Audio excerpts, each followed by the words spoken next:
Então vamos começar. Eu só vou revisar um finalzinho da aula passada, as derivações do formalismo híbrido, né? E depois passar para o formalismo de fatorização KT, mostrar para vocês como é que fica a fenomenologia, né, da aplicação desses formalismos comparado com dado experimental, né? Tanto em rapidez central quanto rapidez for. E depois começar a questão das correlações, né? Começando com as correlações entre dois pions, mostrar como é que é calculado isso no contexto do color glass. Então, só para resumir, na aula passada, a gente estava mostrando como é que no formalismo híbrido a gente calcula a seção de choque da produção de um quark, né? No estado final, a partir do espalhamento múltiplo de um quark no estado inicial, P e K são os momentos desse quark inicial e final, e, claro, um núcleo está sendo modelado via color glass. O ponto de partida é o cálculo do número de quarks no estado final, que é obtido basicamente no color glass por o valor esperado do operador número de quarks, né? Que a gente calculou explicitamente na aula passada, usando as funções, os estados, né? De quarks no estado final, as correspondentes normalizações. A gente viu que quando a gente faz o cálculo do valor esperado do operador número de quarks, como esse resultado, né, a partir desse resultado, a gente tem a introdução das linhas de Wilson, que são as fases que esses quarks obtêm, né, a partir do múltiplo espalhamento com o alvo, né, nuclear ou um próton em altas energias. E, claro, as linhas de Wilson estão escritas, né, no espaço de coordenadas transversas, né, sendo que a gente tem ainda uma transformada de Fourier para coordenadas para o espaço de momento, né, porque a gente quer saber número de quarks com um determinado momento transversal, um determinado momento. Então, a gente vai ter que necessariamente fazer a transformada do espaço de coordenadas para o espaço de momento. A gente mostrou isso explicitamente, como calcular esse DN out no final da aula passada. A partir dele, a gente pode, então, calcular a seção de choque de produção. A gente vai ter que fazer, então, média sobre spins de configuração dos quarks no estado inicial e média sobre cores, né? Soma sobre cor e spin do quark no estado final, né?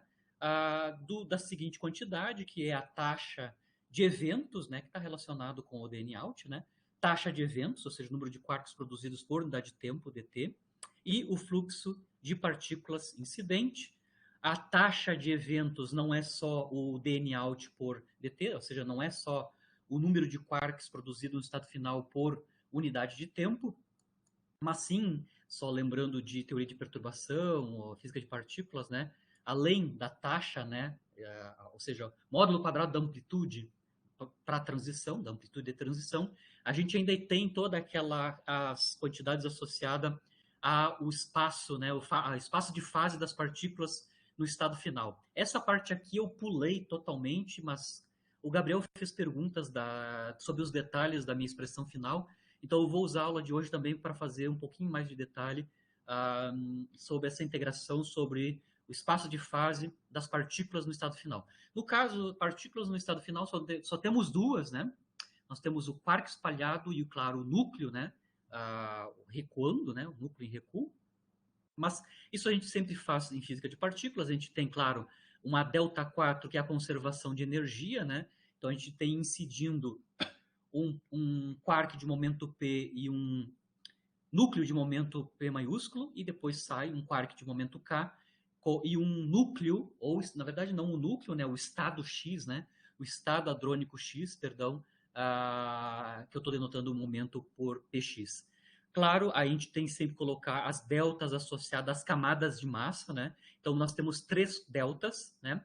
A gente tem delta em P quadrado, né? Que é a condição de camada de massa do quark incidente, delta de K quadrado, que é a condição de camada de massa para o quark no estado final. Vejam bem que aqui eu estou considerando os quarks ultra-relativísticos, né? Eu não estou colocando as massas deles. E, claro, ainda a gente tem o estado hadrônico X no estado final, que tem uma massa invariante mx, né? Então, a gente tem a delta associado à camada de massa do núcleo no estado do núcleo não, do estado hadrônico final, né, que tem uma massa mx, certo? E claro, integrações sobre as partículas no estado final, ou seja, tem que ter uma integração em D4K, que é a integração no momento, né, do quadrimomento do quark, estado final, dividido por 2π ao cubo. E, claro, uma integração no quadrimomento do estado hadrônico x, né? Ou seja, eu vou ter que ter uma integral em d4px 2π, né? Esse é o processo que a gente está analisando, certo? E, bom, o fluxo a gente já definiu, é o número de partículas incidentes, que é 1 dividido por o tamanho transverso e o intervalo de tempo correspondente, onde a gente está calculando a taxa. Tem um somatório em spin, vai nos dar um fator 2, então vai desaparecer esse fator 2 aqui da média. E mais detalhes, né? Aqui eu só estou resumindo o que é a seção de choque diferencial. Ela depende basicamente do DN-out, que a gente calcula via operador número de quarks, mas tem as deltas, né, que tem que ser abridas, né, abertas, e a integração de partículas no estado final tem que ser feita, né? Essas integrações em K e PX tem que ser feitas, né? Só para lembrar, claro, aqui a gente está de maneira covariante geral, né? A gente está usando coordenadas de conde de luz. Então, essas três condições de camada de massa têm que ser escritas em coordenadas de conde de luz. Só para lembrar, conde de luz, né? Condição de camada de massa no conde de luz, né? O quadrimomento ao quadrado de uma partícula nas variáveis de conde de luz, isso é a massa quadrada da partícula, né? Isso é 2 vezes o produto da componente mais menos no conde de luz do momento dessa partícula, menos o momento transversal dessa partícula no cone de luz. Tá? Então, onde tem P quadrado, né, aqui no cone de luz é essa quantidade, né? 2P mais P menos menos P perp quadrado. Ou seja, eu vou escrever cada uma dessas camadas de massa, condições de camada de massa, em termos do cone de luz. Então, o delta P2, que é a camada de massa para o quark incidente, vira no cone de luz esta delta, né? Esta delta. Certo? Usando, claro, lembrando que a gente desconsiderou o momento transverso do quark no estado inicial. Então, basicamente, a delta, no final das contas, aproximando o momento transversal nulo do quark incidente, é uma delta de 2P mais P menos, certo? Uso propriedades da delta, posso fatorar dentro dessa delta 2P mais e tirar isso para fora da delta. Ou seja, a delta de 2P mais P menos pode ser escrita como 1 sobre 2P mais delta de P menos. Então, a delta de P2 vira, no final das contas, uma delta de P-, ou se eu quiser, também posso inverter, eu posso escrever ela como uma delta de P+, Gabriel, é daí que vem aquela delta de P+, que tu me perguntou, né? Ela sai basicamente da condição de camada de massa para o quark incidente no estado inicial, se eu escrever a condição de camada de massa em termos da quantidade P+, que é o momento longitudinal do quark incidente. Certo? Legal. Certo. Uhum. Bom, a camada de massa... Eu queria aproveitar fazer só uma pergunta. Ali na linha da seção de choque, na delta, né, na primeira delta que aparece, isso ali é P mais P, daí menos K menos PX, é isso? É conservação de energia em momento, né? Ou seja, P mais pesão tem que ser igual a K mais o PX. pesão.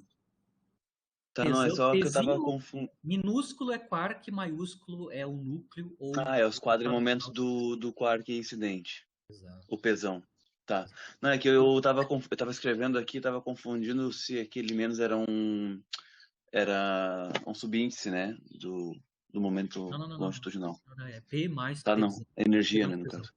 É isso. As tá, não, obrigado. incidentes menos as partículas. É só para ter certeza. Obrigado. Bom, aí a outra condição de camada de massa, que é do quark no estado final, colocamos isso escrito em termos de coordenadas de conde de luz, né? Tá aqui, ó. Envolve K+, K-, e K-perp. Ele tem K-perp, né? A gente pode fatorar, claro, tirar para fora e tornar essa delta como uma delta em K-, da componente menos, né? Na energia do quark no estado final. Claro, isso aparece um K+ aqui no denominador, certo? Lembram bem que aqui eu tenho a razão do momento transversal do quark ao quadrado dividido pelo seu momento longitudinal, claro. Essa quantidade aqui basicamente é muito próximo de zero, né? Porque o K+ é muito, muito maior que o momento transversal, né, que é adquirido no espalhamento. E finalmente a gente tem a camada de massa, a condição de camada de massa para o estado hadrônico final, né, que é px² menos mx², certo? Estou escrevendo aqui explicitamente, né? O px² é essa quantidade aqui, né? No cone de luz, certo? Onde aqui eu tenho o momento transversal do sistema hadrônico X e, claro, a massa quadrada do sistema X. Eu vou fatorar aqui, né? Tirar para fora da delta a componente P-, tá? Então posso ainda reescrever isso como 1 sobre 2 Px menos, uma delta em P mais de x e o resto, certo?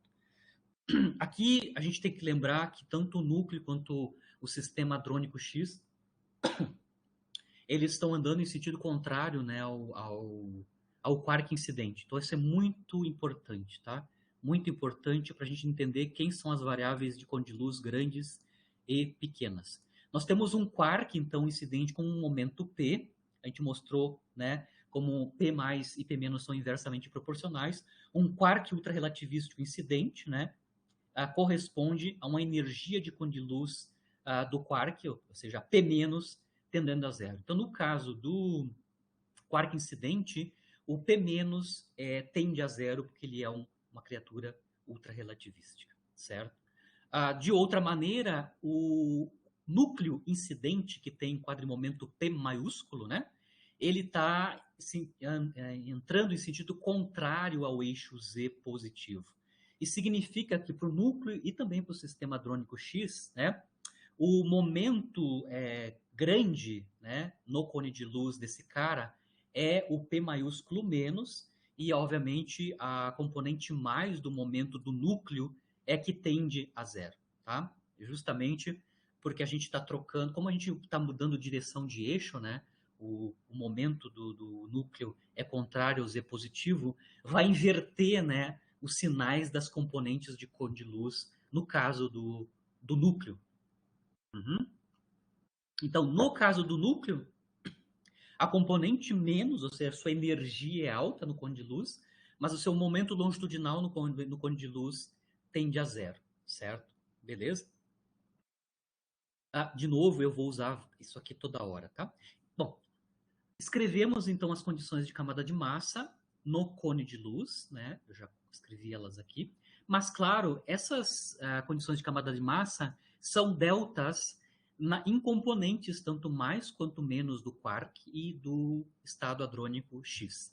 Obviamente, essas deltas podem ser utilizadas quando a gente for fazer as integrações de estado final, né? As duas integrações de estado final, tanto no momento do quark quanto no momento do estado final X. Eu estou fazendo aqui explicitamente, né? Então, se eu tomar, então, a condição de camada de massa, ΔK2, e fazer a integração D4K, né? No momento do quark no estado final. Bom, esse é 1 sobre 2π. A integração no trimomento, né? Aqui eu tenho D3K. Aqui eu tenho D4K, né? Então, isso é D3K. E ainda a integral na componente menos, né? D3K com DK menos fecha a D4K no cone de luz, certo? Lembrando que o K, o trivetor no cone de luz é K mais e K perp, né? Certo? O 2K mais aparece aqui embaixo, esse 2K mais aparece aqui embaixo devido à escrita do delta K2 em termos da delta em K-, né? Está aqui explícito. Lembrando que como o K+ é muito grande comparado com o momento longitudinal, isso aqui é próximo de zero, então basicamente essa delta, basicamente uma delta de K-, se eu integro uma delta de K-, isso dá a unidade. E claro, ainda sobra um 2K+ aqui embaixo. Então estou escrevendo isso aqui explicitamente. Delta de K2, D4K, 2π ao cubo dá delta 3K, 2π ao cubo, 2K+. A outra integração que eu tenho que fazer no estado final é no estado hadrônico, né? Multiplicado, claro, pela delta camada de massa para o estado hadrônico. Escrevo a delta do estado hadrônico, como eu mostrei ali em cone de luz. Tá? De novo, a delta que eu tenho no segundo termo aqui da delta, eu tenho a massa invariante, né? Ou a massa transversal, se vocês olharem ali, né? A massa transversal ao quadrado do estado hadrônico, dividido pela componente P- do estado hadrônico, como mostrei. Componente menos do estado hadrônico, né, é a dominante. Ela é muito alta, enquanto a mais é a pequena. Então, de novo, esse segundo termo é próximo de zero, porque a componente menos do Px é a dominante. Então, de novo, aqui eu tenho uma delta de Px+, integrada em dPx+, isso também dá a unidade. Ou seja, essa integração aqui, na verdade, essa quantidade aqui, nos resta, né? A gente já integrou em P+, né? resta, na D4PX, resta então para ser feita uma integração em P- e no momento transversal do estado hadrônico final, e claro, um P-, né, um 2P- que aparece ali embaixo, certo? Sobrou ainda, como vocês veem, a delta 4, né, da conservação de energia e momento, aqui. Eu estou escrevendo ela nas componentes do conde de luz, né? Então aqui eu tenho uma delta nas componentes mais, uma delta nas componentes menos e uma delta 2 nas componentes transversais, certo? Nas componentes transversais. Bom, como elas estão agora separadas nas coordenadas de conde de luz, eu vou usar essas deltas para fazer integrações nas integrais restantes, por exemplo, nas componente menos e transversal da estado hadrônico X. Então, 2π na quarta, a delta, onde essa delta vai ser aberta, né? Nas integrais em px menos e px transverso, né? Eu posso fazer as integrações. Por quê? Eu já até assinalei aqui, né? Eu tenho duas deltas, uma delta para px menos e uma delta para px perp, né? Transversal, aqui na D4.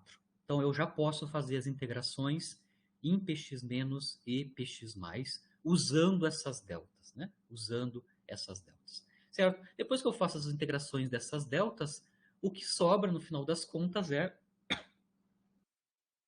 a delta restante, né? Como eu vou fazer esta delta e utilizar essa delta, as duas últimas deltas, né? Só resta na D4, a delta 4, né? Da conservação de energia, resta, ao final da integração sobre o estado hadrônico X, né? Resta apenas uma delta, apenas nas componentes mais de conde de luz das quantidades, né? Da conservação de energia momento. E, claro, um 2π restante, porque eu vou cancelar o 2π ao cubo que está aqui, com 2π na quarta, que aparece na delta 4. E, claro, eu estou escrevendo px menos por conservação de energia. A gente consegue entender que 2px menos por conservação de energia tem que ser igual a P menos mais P grande menos menos K menos. Conservação, essa quantidade aqui, né? Conservação das componentes menos, né? Ou seja, eu posso escrever a px menos em termos dos momentos, componentes menos do momento do quark incidente espalhado e do núcleo incidente, certo? Só que não tem essa quantidadezinha aqui. No final das contas, como eu comentei, né, as componentes mais, né, tanto do núcleo quanto do estado hadrônico final X são pequenas, né, no caso, como eles estão andando, né, se movimentando contrário ao eixo Z, só as suas componentes menos são grandes, as mais são pequenas. Eu ainda posso simplificar essa quantidade como sendo 2π, delta de P mais K mais e duas vezes P menos, né? P menos, lembrando que os momentos dos quarks, né, são muito menores que o momento que a energia do núcleo incidente, né? Componente menos. Lembrando, as componentes menos dos momentos dos quarks são pequenininhas, porque seus momentos longitudinais, P mais e K mais, são grandes. Então, esses caras ali são menores que a P menos. Certo? Então, a delta 4 mais as integrações sobre o estado final hadrônico te dá esta quantidade aqui. Né? Plugando a tralha toda, né, a gente tem a normalização, as integrais lá associadas com o traço das linhas de Wilson, né? A transformada de Fourier, uma delta quadrado de delta P mais K mais, nós já tínhamos calculado, vai ter mais uma adicional, né? Vai ter uma delta de P mais, que com ela na aula passada a gente mostrou que vai nos introduzir a quantidade L menos sobre P menos, e claro, resta uma integral, né? No momento transversal do quark no estado final, e do momento longitudinal do quark no estado final, certo? E, claro, o K+. Obviamente, a gente ainda vai ter que retirar, né, dessa expressão a quantidade P-, tanto maiúsculo quanto minúsculo, né? A integração em K+, ou seja, no momento longitudinal do quark no estado final, pode ser escrita em termos da rapidez do quark no estado final. Então, a rapidez do quark, por definição de rapidez usando variáveis de conde de luz, né? A rapidez de uma partícula no conde de luz é um meio logaritmo da componente mais do momento dividido pela componente menos do momento. A gente consegue ver, então, que a diferencial na rapidez do quark basicamente é um meio K menos sobre K mais, integração no momento longitudinal do quark no estado final. Então, essa quantidade que está aqui, ó, dk mais sobre 2k mais, basicamente ela é proporcional à integração na rapidez do quark. Então, o que a gente consegue ver aqui no lado direito é que a nossa seção de choque diferencial ela vai ser escrita, então, em termos do momento transversal do quark no estado final, tá aqui o D2K, e da rapidez do quark no estado final, claro, quando a gente utiliza, né, a definição de rapidez e escreve ela em termos do momento longitudinal. Então, a nossa seção de choque diferencial vai ser na rapidez do quark e no momento transversal do quark, certo? Obviamente, aqui a gente já fez a transformação das coordenadas transversais x' para coordenadas transversais R e B, né? R e B. E, obviamente, quando a gente faz essa transformação, o jacobiano da transformação é 1, né? Necessariamente, né? O jacobiano da transformação é 1. E, claro, o que está aqui dentro da integração restante, que é a integração em B, né? É basicamente uma transformada de Fourier, né?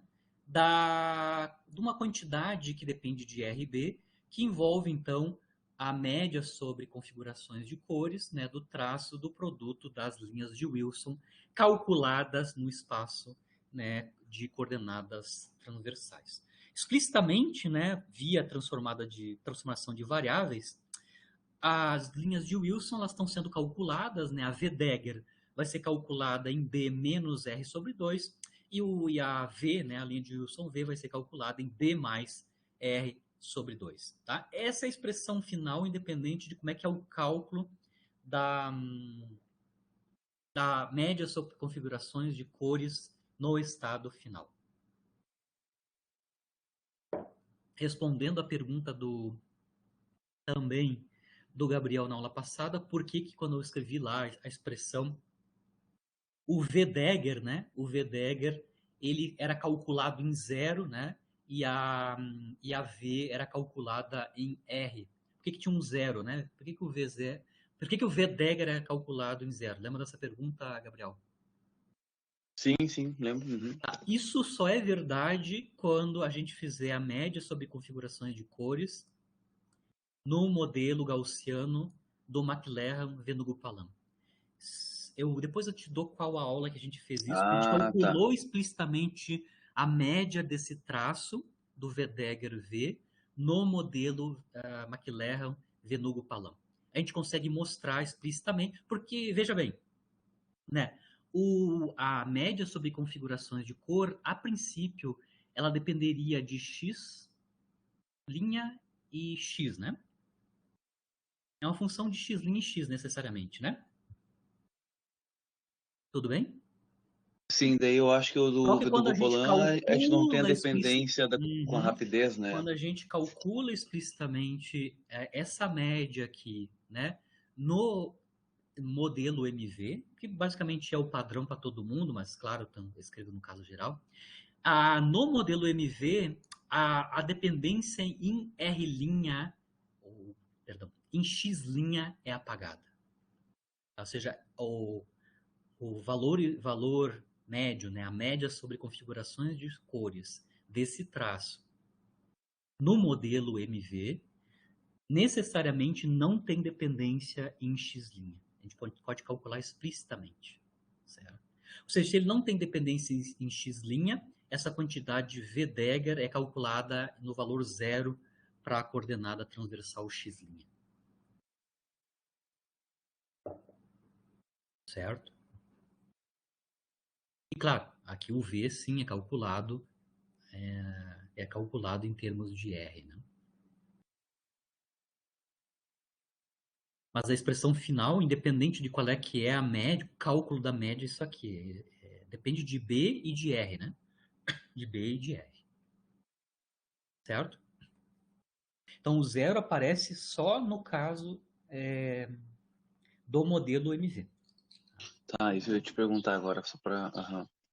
Mas E lá, isso, bom, eu vou ter que olhar a conta de novo lá, exato, tem uma para aula saber, nesse porque semestre passado, na última cadeira de Color Glass, onde a gente calculou a média sobre cores desse traço, no MV. Né? A gente vai mostrar que, como a gente faz o cálculo lá, a gente perde a dependência em x'. E o x' é a quantidade que o V-Dagger depende. Mas isso é explícito apenas no MV. Apenas no modelo MV.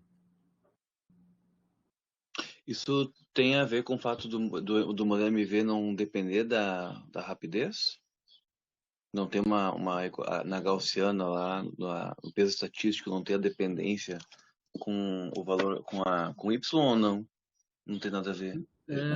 Não é aí, é que na verdade quando tu calcula a média, né, a média sobre configurações de cores, e o fato que ele é gaussiano, né, e tu calcula até o final, onde tu vai calcular, que aparecem duas funções lá, que eu acho que é a função B1 e B2, que é o resultado do cálculo da média desse traço, né? Quando tu vai até o final e calcula essas duas funções que vão te dar essa quantidade aqui, a gente mostrou explicitamente que ela vai depender apenas de x e não de x' mais. Né? Certo. Eu acho que é no Legal. procedimento de regularização dessas quantidades da B1 e da B2, eu acho que a função B1 que ela perde a dependência em x', né? Mas é explicitamente só no MV, né? Mas então, Aham. Gabriel, só fiz essa transparência. Eu não fui até o final, né? Ainda tá faltando coisa aqui, né? Eu ainda tenho que Mas retirar, as deltas já escrever, foi muito escrever bom, em já termos da, explicitou muito. escrever em termos da rapidez, dá para fazer, mas eu ainda tenho coisinhas para retirar, mas tá quase. E algumas das perguntas que tu fez eu já consigo te mostrar de onde é que vem. São truques, né? O delta de P+ que tu falou, na verdade não estava na nossa conta, ela vem lá das integrações das camadas de massa, né? Certo? Eu só fiz essa transparência a mais só para a gente ter um pouquinho mais de detalhe, né? Só para a gente calcular. Esses truques, essas Foi contas que eu ótimo. fiz aqui, vai funcionar para qualquer cálculo qualquer cálculo de seção de choque quando tu está usando variáveis de cone de luz. Tu vai ter que fazer todo esse procedimento toda vez, né? É daí que vem a dependência na rapidez e no momento transverso das partículas no estado final. É dessa integração do espaço de fase, né, no estado final, escrita no coordenadas de cone de luz. Certo? Lembra, isso é o formalismo híbrido. No formalismo híbrido ele é válido quando a gente tem, então, um projétil de luto e um alvo denso. Isso significa grande rapidez, né? Rapidez forward. Né? O formalismo não vai funcionar do jeito que a gente mostrou no formalismo híbrido. Né? O que é híbrido? Né? O quark incidente que vem do projétil está sendo modelado por uma PDF colinear, né? De luto. E o núcleo, que é o denso, né, tá sendo escrito em termos do Color Glass Condensate na forma do traço das linhas de Wilson, né, certo? Onde o campo de Bloom está dentro dessa escrita das linhas de Wilson. Bom, com a seção de choque quark núcleo indo ou quark próton indo no quark mais X, a gente convolui isso com a PDF do quark incidente, claro, né? Soma sobre todos os sabores de quarks incidente, convolui com a função de fragmentação e, claro, a gente obtém então a seção de choque hadrônica, né? De PP ou PA indo num hadron específico, que é resultado da hadronização desse quark, mais o estrado hadrônico X, né? Veja bem, aqui já está escrito, então, em termos do momento transversal do quark, ou do hadron no estado final, e da rapidez do hadron no estado final, que a gente assumiu como sendo igual à rapidez do quark de que ele se originou, certo? E toda a informação do Color Glass está naquela transformada de Fourier da matriz S, né? A matriz S, lá está dentro. Lá está a informação do Color Glass, certo? Toda essa conta que eu mostrei para vocês é contribuição apenas de quarks e em ordem dominante, certo? Em ordem dominante. E leading order, tá? Leading order. Obviamente eu posso, como a gente já comentou, né? Pode calcular isso em next leading order, que é uma conta muito mais sofisticada e mais extensa, né? Só vou mostrar a fenologia para vocês entenderem um pouquinho depois, tá? Eu já vou mostrar os resultados. Eu vou então agora ir para o outro formalismo, que é para onde a gente tem ambos alvo e projétil denso, né? Que é no caso da rapidez central em altas energias, né? Então a gente pode ter próton-próton a altas energias, rapidez central, ou núcleo-núcleo, né? Em altas energias, em rapidez central. Mas a princípio eu vou focar aqui ainda em próton-núcleo, né? Próton-núcleo e rapidez central. Nesse caso não dá para usar o formalismo híbrido, porque o projétil também está denso, né? Então a maneira que a gente calcula, né, no contexto do color glass condensate, né, esse tipo de seção de choque, né, no caso da rapidez central, é via formalismo de fatorização KT. No formalismo de fatorização KT, as quantidades de input, né, as quantidades físicas relevantes, né, são as distribuições de gluons, né, tanto no alvo quanto no projétil, né? Então aqui eu estou escrevendo explicitamente a expressão já final, né, da seção de choque de produção de um gluon, né, via espalhamento próton-próton, né? Obviamente isso aí esse gluon é obtido aqui como espalhamento gluon-alvo produzindo o mais gluon e o estado hadrônico X, né?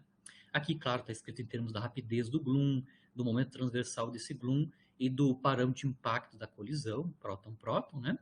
Certo? Só para entender as quantidades, aqui então a gente tem basicamente a integração das funções de gluon não integrado. Então as funções φ aqui são as funções de gluon não integradas, né? E parâmetro de impacto. Então aqui as nossas funções de gluon, tanto a do projétil quanto a do alvo, né, estão sendo calculadas em termos dos momentos transversais desses gluons e da coordenada transversal, ou seja, da parâmetro de impacto, né, da colisão. Tá? Então aqui eu tenho integração em Q transverso e S transverso, a convolução das distribuições de gluon no alvo e no projétil. O primeiro é o projétil, o segundo é o alvo, né? Lembrando que a integração em S transverso dessa distribuição de gluons, né, com dependência em KT e em B, certo? Pode ser escrita em termos da transformada de Fourier, da amplitude de espalhamento, né, de gluon, né, de um gluon, que a gente sabe calcular no contexto do color glass, né? Então, essas quantidades que estão sendo integradas, que são as cis, elas podem, né, ser escritas em termos da transformada de Fourier da matriz S, né, do espalhamento, então, do gluon com o alvo, que eu estou chamando de SA, certo? O Azinho aqui não tem a ver com núcleo, é representação adjunta. Aqui a gente está espalhando um gluon, né, um gluon cujos estados de cor são 8, né? São 8, né? São os geradores, né? Do SO3. Então a gente está espalhando gluons, que, claro, pode ser pensados como um dipolo no limite de grande NC, né? Mas é um gluon espalhando com o alvo, produzindo um gluon no estado final. Então a amplitude de dipolo que vai aparecer aqui é na representação adjunta. Claro que ela é dependente. Ela pode ser escrita em termos da amplitude de dipolo na representação fundamental, que é o que a gente conhece, né? Mas é só para lembrar que o Azinho aqui representa representação fundamental, porque a gente está espalhando gluons, né? Só para lembrar, essa quantidade que eu escrevi aqui, né, que é a integração no parâmetro de impacto da φ, da distribuição de gluons, né? Ela, no final das contas, ela é proporcional, né? Na verdade, ela é K² multiplicado pela função, né, de distribuição de gluon integrada de dipolo, que eu comentei na aula passada, né? A UGD de dipolo, ela não tem simples interpretação física como é a distribuição de gluons de dipolo não integrada de Weizsäcker-Williams, né? A de Weizsäcker-Williams é densidade de gluons por unidade de tamanho transversal e rapidez, mas a Phi de dipolos não, certo? Basicamente, ela envolve a transformada de Fourier direta da amplitude de dipolo no espaço, na configuração ou na representação adjunta. Então, eu ainda posso escrever essas Phis em termos da distribuição de gluons não integrada de dipolos, né, no formalismo de color glass. Aqui eu só estou mostrando quem é a N, né? Lembrando, a SA, né, a amplitude de espalhamento no espaço de R, né, de coordenadas transversais, na representação adjunta, né, é essa quantidade aqui, né? O S, na verdade, aqui não é o C-tuned, né? Esse aqui é o S, né? O SA, né, é 1 menos a amplitude de dipolo na representação adjunta, e a amplitude de dipolo na representação adjunta, que eu estou chamando de NA de R1, né, é escrita em termos da amplitude de dipolo na representação fundamental, né, que é o que a gente usa lá para calcular o DIS. Né? Basicamente é duas vezes a amplitude de dipolo na representação fundamental, menos a amplitude de dipolo na representação fundamental ao quadrado. Vejam bem que para pequenos dipolos, né, ou seja, para tamanhos de dipolos muito menores que o raio de saturação, ou o inverso da escala de saturação, basicamente a amplitude de dipolo na representação adjunta é 2 vezes a amplitude de dipolo na representação fundamental. Então, no regime de pequeno r, essas duas amplitudes são proporcionais por um fator 2, assumindo, claro, que o n é muito menor que 1, em dipolos pequenos, né, e o n ao quadrado é sublidem comparado com o termo principal. Certo? Mas vejam bem que no cálculo completo, essa transformada de Fourier que eu vou colocar aqui, na verdade não é na representação fundamental, mas sim dipolo na representação adjunta. O professor, tem alguma diferença física sobre o conceito em volta da amplitude fundamental e amplitude adjunta? O fundamental e o adjunto é porque a gente está espalhando quark e férmion, ou um dipolo, né? Mesmo, né? No caso do DIS, realmente é um dipolo de cor colorless, né? Sem cor. Né? E no caso de dipolo advindo de gluon, né? Necessariamente a representação para essa amplitude tem que ser na representação adjunta. Né? Agora entendi melhor. Porque a gente está espalhando obrigado. gluons, né? A gente espalhando gluons, no caso. Certo? Sim, não, agora consegui visualizar melhor. Então ficou bem melhor. Ótimo, obrigado. Obrigado mesmo. É só para lembrar o que quer dizer no interior de grupos, né? O que quer dizer fundamental e adjunta, né? Representação adjunta e fundamental, né? A representação fundamental de um grupo é quando as matrizes de representação do grupo são do mesmo tamanho da dimensão do grupo. Ou seja, no caso do SO3 de cor, a representação fundamental significa que as matrizes de representação desse grupo são matrizes 3x3. Quando a gente está na representação adjunta, significa que as matrizes de representação desse grupo têm dimensão igual ao número de geradores do grupo. No caso do SO3, o número de geradores é 8, né? Então, 8, né? 8. Então, a matriz de representação na representação adjunta é tamanho 8 por 8, né? Certo? Então, essa linguagem de adjunta e fundamental é relativo à representação dos grupos via matrizes de representação. Entende a representação qual é que é a matriz que eu estou usando para representar o SO3, né?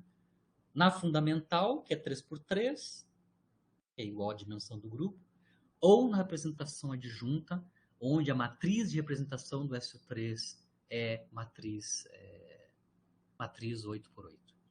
Dos geradores. O número de geradores. que ótimo. Certo. Tá.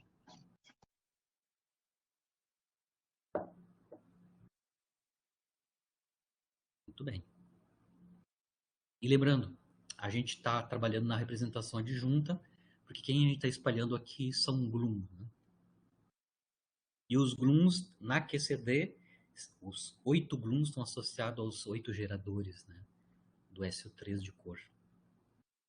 Sim, faz todo sentido agora também. Certo? Bom, se a gente tem a seção de choque diferencial, então aqui no formalismo de fatorização KT, para a produção de gluons, a gente pode calcular o invariant yield, né? Ou seja, a gente vai tomar, claro, vai integrar sobre o parâmetro de impacto da colisão próton-próton ou próton-núcleo, né? E dividir pela seção de choque total inelástica, né? Total inelástica, certo? Quando a gente faz isso, né? Eu consigo, então, calcular o invariant yield na fatorização KT, né? Ou seja, próton-próton produzindo gluon mais X, em termos da rapidez do gluon e do momento transversal. Vejam bem que esse gluon pode hadronizar em pions também, né? Então ele pode gerar hadrons, né? Na fragmentação ele pode gerar hadrons esse gluon produzido, né? Vocês conseguem ver claramente quando a gente integrou em parâmetro de impacto, né? Em parâmetro de impacto, quando a gente né, passa para o lado direito a integração em parâmetro de impacto, a gente vai integrar ambas as UGDs, né? A UGD vai ser integrada, então, em S-perp e em B-perp. Né? Essas duas integrações, no final das contas, vão nos dar, né? Se a gente né, escrever essas integrações em S-perp e B-perp em termos da S-tilde, que é transformado de Fourier, da amplitude de espalhamento na representação adjunta, a gente pode chegar numa expressão compacta, né, do yield. O yield, basicamente, é a integração em Q-perp, né, de um produto das transformadas de Fourier, da amplitude de polo na representação adjunta associada aos gluons, né, calculada em Q-perp e K menos Q-perp, certo? A gente pode reescrever, claro, a menos das constantes, né? O sigma 0/2 adicional que a gente tem aqui tem a ver com a integração em parâmetro de impacto, né? Assumindo que essas UGDs têm uma dependência em parâmetro de impacto simples, né? Ou seja, estou assumindo a função perfil em parâmetro de impacto como sendo homogêneo, né? Como a gente fez na aula passada, né? A integral de TB, no caso do próton, vai nos dar sigma 0/2, né? Onde sigma 0 é a área transversal do alvo, né? No caso, os prótons. Né? Então, por isso que aparece a sigma 0/2 ao quadrado aqui. Né?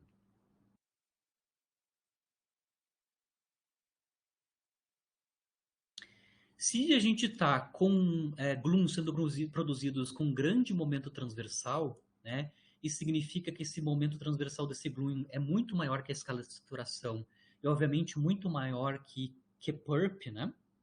Certo? A gente pode, então, simplificar, né, essa expressão geral, né, no formalismo de fatorização KT e derivar a partir dela a expressão no formalismo híbrido para a produção de gluons, certo? Como é que a gente faz isso?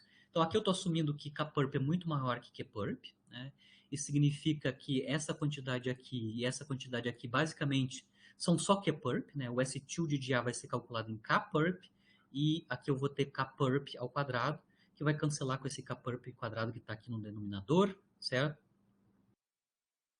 Lembrando que a primeira integração, ou seja, a integral na UGD do gluon do projétil, né, pode ser feita a integração explícita dela, né? Ou seja, a integral de 0 até K-perp ao quadrado da integração da distribuição de gluon do projétil vai nos dar a distribuição de gluon integrada usual no formalismo colinear, vai nos dar xg de x e K-perp quadrado, né?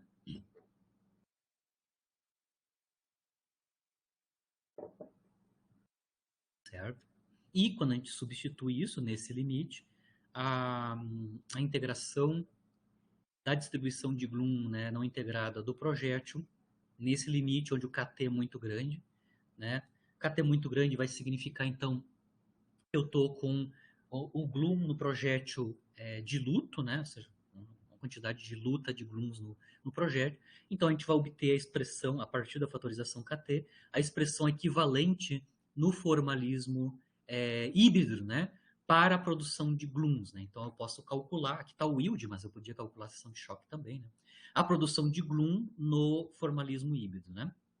Lá no alvo, a gente continua tendo a transformada de Fourier da amplitude de espalhamento na representação adjunta, e aqui, ao invés de a gente ter o GD, né, do gluon no projétil, a gente vai ter a distribuição de gluon colinear, né, no projétil que a gente está assumindo como diluto, certo?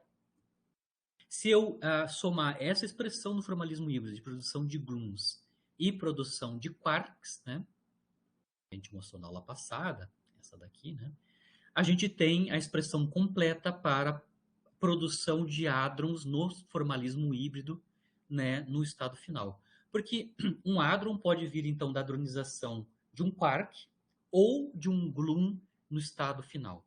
Por exemplo, a gente pode ter hadronização tanto do quark quanto do gluon em pions. Então, a gente pode calcular a seção de choque de produção de pions no estado final. Isso é produção de single particle production, né? Produção de uma única partícula específica no estado final via hadronização, tanto de um quark quanto de um gluon. Se vocês olharem na literatura, quando eles calculam produção de pions, por exemplo, no color glass, eles incluem, claro, as duas contribuições. A contribuição de quarks, que está calculada na representação fundamental, e a contribuição de gluons, que está calculada na representação adjunta. São dois termos que têm que ser calculados, né? Até o momento a gente está só calculando, na verdade, próton-próton, forward ou central. A gente pode, claro, extrapolar isso para um alvo nuclear, né? Necessariamente, quando a gente está com um alvo nuclear, a gente vai ter que reescrever, né, a amplitude de dipolo na representação fundamental para a amplitude de dipolo nuclear, né, associado ao núcleo. Em geral, o pessoal usa formalismo de Glauber-Gribov, né, para calcular a amplitude de dipolo nuclear, né? Basicamente, ela é escrita na forma eiconal, né, que lembra formalismo de Glauber, né? Mas as quantidades básicas que a gente precisa para calcular a amplitude de dipolo nuclear na representação fundamental, né, é a seção de choque de dipolo, usual para alvo próton, a SIG-DIP, né? Então, não a amplitude, mas a seção de choque de dipolo. E, claro, a função perfil nuclear para o núcleo em questão, né? Aí você faz um modelo para a função perfil, para núcleo grande, núcleo pequeno, etc. Claro, essa expressão eiconal, ela é válida apenas para núcleos grandes, né? Para núcleos grandes, essa expressão eiconal é a expressão usual para a amplitude de dipolo para núcleos grandes, né? Chumbo, ouro e assim por diante.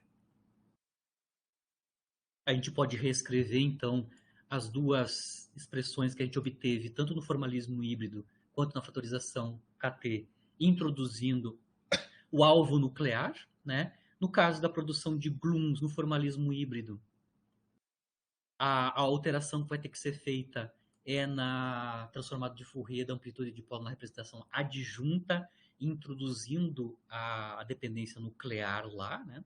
Certo? Então, a gente vai ter que recalcular essa quantidade aqui, né? Essa quantidade aqui, introduzindo, então, o parâmetro de impacto e a dependência no núcleo. A mesma coisa para o caso da mesma produção de gluons, quando a gente tem um alvo nuclear, né? Na fatorização com KT, né? Que é válida em rapidez central, né? E aqui, necessariamente, a gente vai ter que utilizar duas vezes, né? Na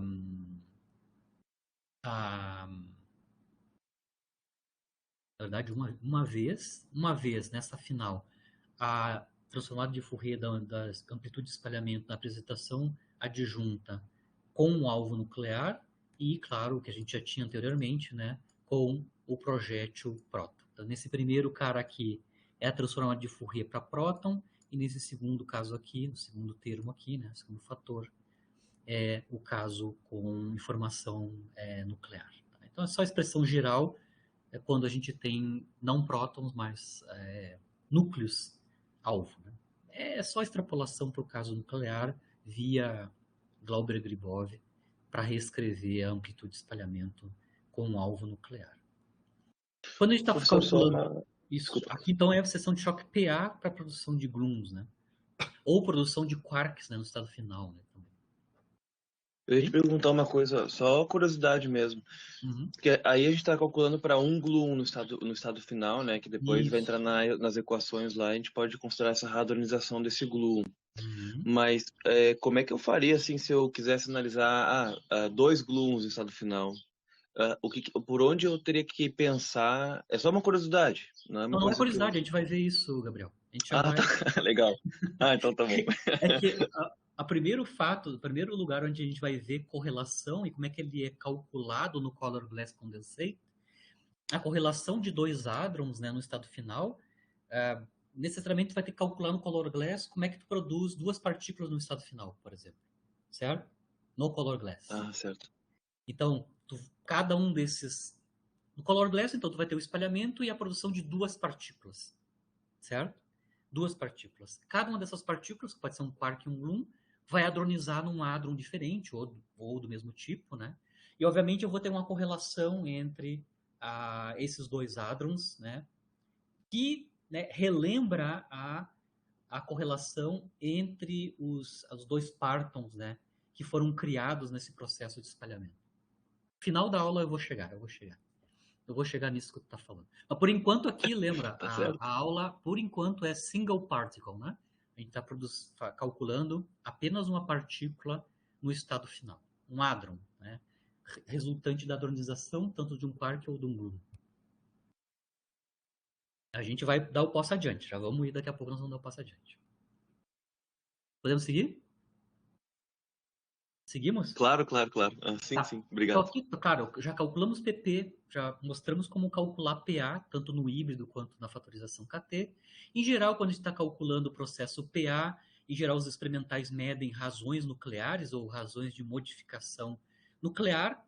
Em termos dos yields, né, a função de modificação nuclear, no caso da produção no espalhamento PA, né, que é o RPA, basicamente é a razão dos yields no PA versus PP, né, dividido pelo NCOL, né, o número de colisões binárias, tá? Que você pode calcular via modelo de Glauber, tá? Mas basicamente no Color Glass a gente tem como calcular, tanto no formalismo híbrido, rapidez frontal, quanto em rapidez central, fatorização KT, esta razão dos yields. Dividido isso pelo número de colisões binárias via Glauber, a gente consegue calcular a razão de modificação nuclear em termos da rapidez do hadron e do momento transversal do hadron. Os experimentais medem essas dependências em rapidez e momento transversal do hadron produzido no estado final, tanto em rapidez central quanto em rapidez forward. Né? Em geral, quando a gente não tem efeitos nucleares, né, a razão nuclear tem que tender a 1. Né? A gente até pode calcular aqui no Color Glass que isso aqui realmente dá fator 1. E quando essa razão nuclear é menor que 1, né, a gente tem o que a gente chama de shadowing nuclear, né, o sombreamento nuclear. No caso aqui, o sombreamento nuclear no contexto do Color Glass Condensate tem a ver com o sombreamento, a origem dele no Color Glass Condensate é o efeito do múltiplo espalhamento desses partons, quarks ou gluons, com o alvo denso, certo? Então, shadowing, né?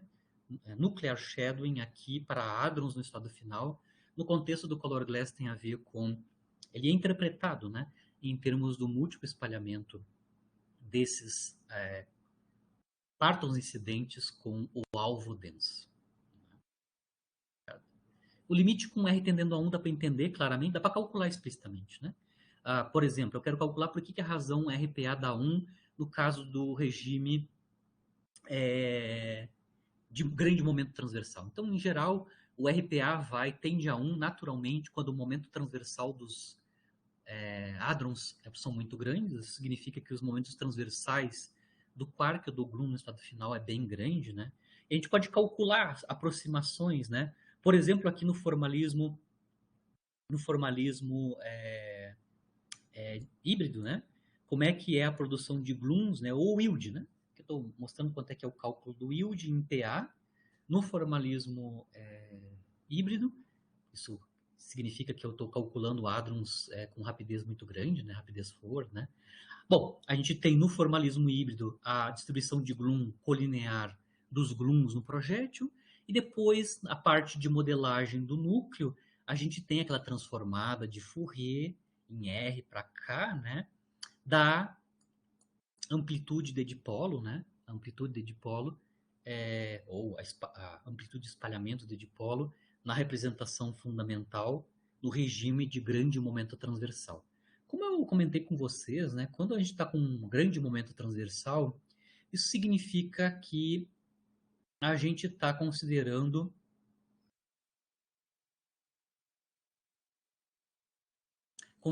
dipolos pequenos, né? Ou a amplitude de dipolo está sendo calculada em coordenadas transversais pequenininhas, onde a amplitude na representação adjunta quanto na fundamental são proporcionais, como eu disse, né? Elas são diferentes com o fator 2. Então eu posso ainda simplificar, e ao invés de calcular o NA, né, e fazer a transformada, eu posso calcular a transformada não do NA completo na adjunta, mas apenas 2 vezes a amplitude de dipolo na representação fundamental, que a gente já conhece. Tá? Essa daqui no Glauber-Gribov, né? É exponencial de menos TAB dividido por 2, sigma 0 vezes amplitude de dipolo calculada em x2, né? E como função de R no regime de R pequeno. Tá? No regime de R pequeno, a amplitude de dipolo na representação fundamental em R pequeno é uma quantidade muito pequenininha, né? Ela é muito, muito menor que 1. Tá? Significa que a gente pode fazer expansão em Taylor dessa exponencial, que vem lá do modelo de Glauber, né? E tomando o termo principal, né? Que é basicamente o argumento aqui da exponencial, né? O argumento da exponencial, que é basicamente a função perfil, sigma 0 sobre 2, e a amplitude de dipolo, né, escrita, claro, já aqui no espaço de momento, que a gente já fez a transformada de Fourier. Né? Certo. Isso é uma aproximação, né? Isso aqui é uma aproximação para o yield, né, em próton-núcleo. Tá? Ele depende, então, da distribuição de Glum de luta e da amplitude de dipolo no espaço de momento associado aos prótons. Toda a informação nuclear está na função perfil nuclear. Só para lembrar, se a gente calcular também nesse mesmo formalismo, o yield em pp, né? De novo, o yield em pp no formalismo híbrido é a distribuição de Glum no alvo, no projétil, perdão, que é o diluído, e, claro, de novo, a propriamente a amplitude de dipolo no espaço de momento transversal. Né? E nada mais. Claro, normalizações e as normalizações. Né? Lembrando que no formalismo de Glauber, o NCOL, né, o número de colisões binárias, ele é escrito, né, o número de colisões binárias é escrito em termos da função perfil nuclear e da seção de choque inelástica, né, nucleon.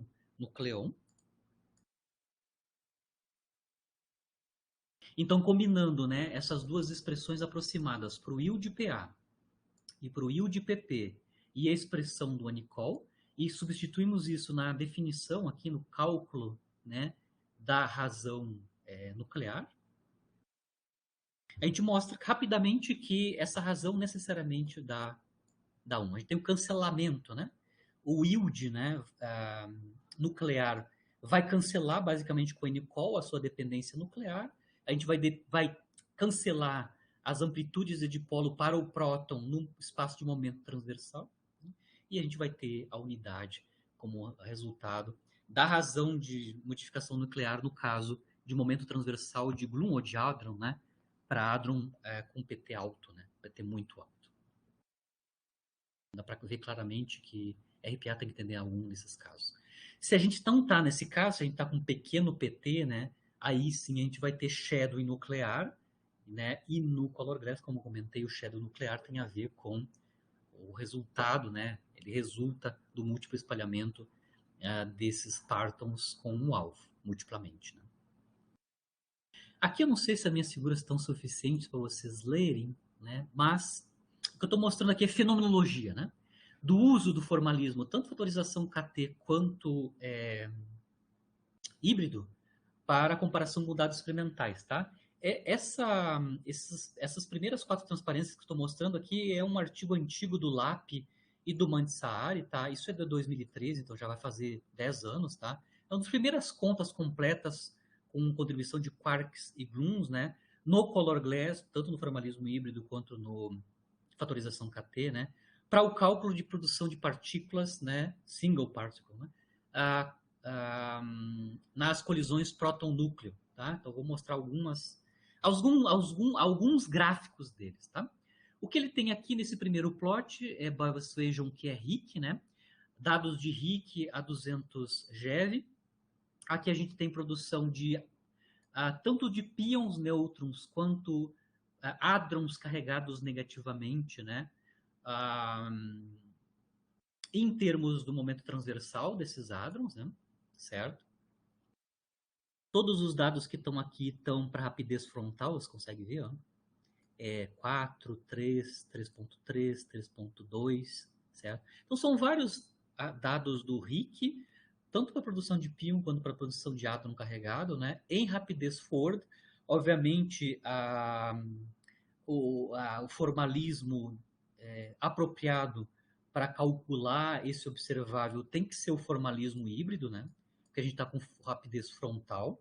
Então, todas essas curvas aqui são associadas ao formalismo híbrido, né?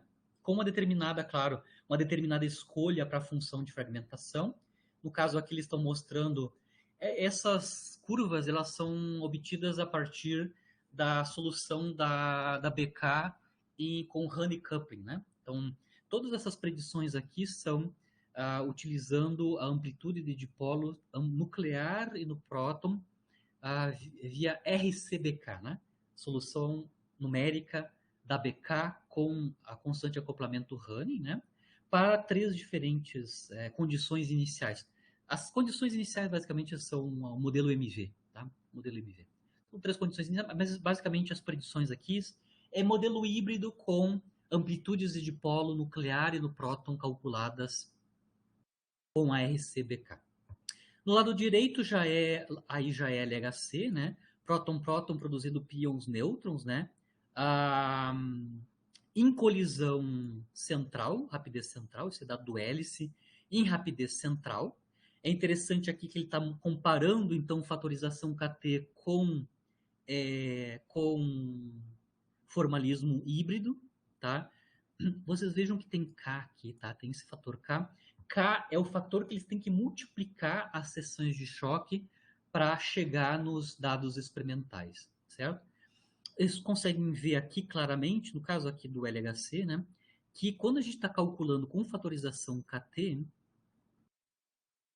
essas curvas preta e azul, sem pontilhado, né? A expressão no formalismo KT, ela em si já é suficiente para descrever a normalização experimental. Se a gente utiliza o formalismo híbrido para descrever o mesmo processo, porque a gente está forçando a barra, né? A gente está forçando a barra.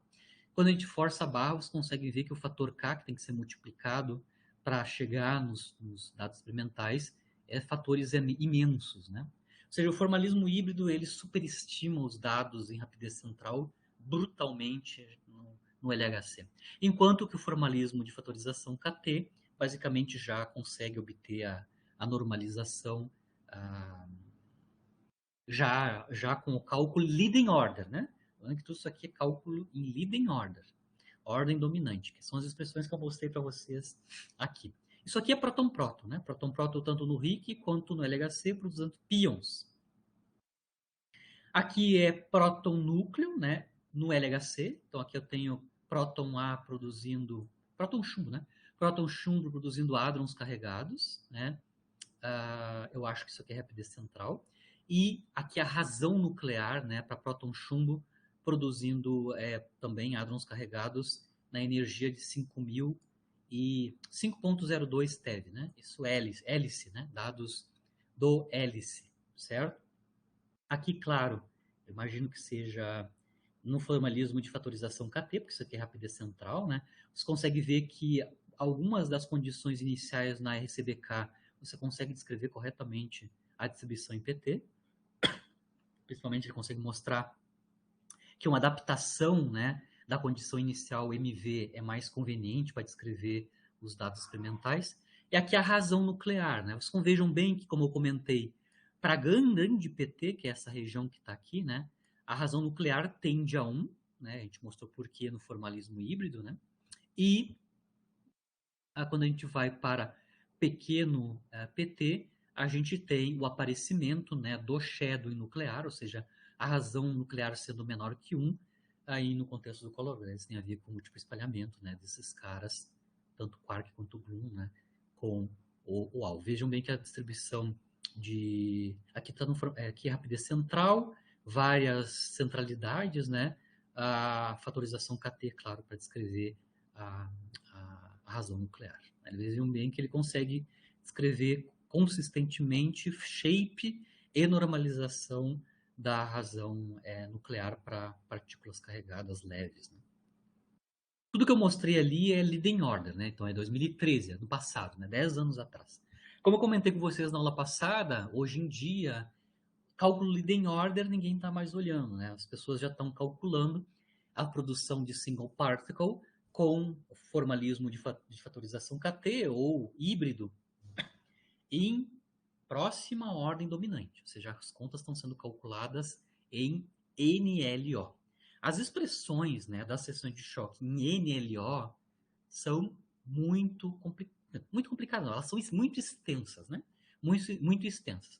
Mas eu vou dar um exemplo aqui de onde na literatura os autores estão calculando produção de partículas em NLO. Tá? Por exemplo, aqui é um artigo desse ano, né? Fiz review letters desse ano, né? Onde eles estão calculando, vocês conseguem ver, eles estão calculando basicamente a produção forward de partículas, né? Em rapidez grande, né? 2, 2,5, 3, 4. Então, basicamente, estão usando o formalismo híbrido, né? Em next leading order, né? Para diferentes tipos de partículas, imagino.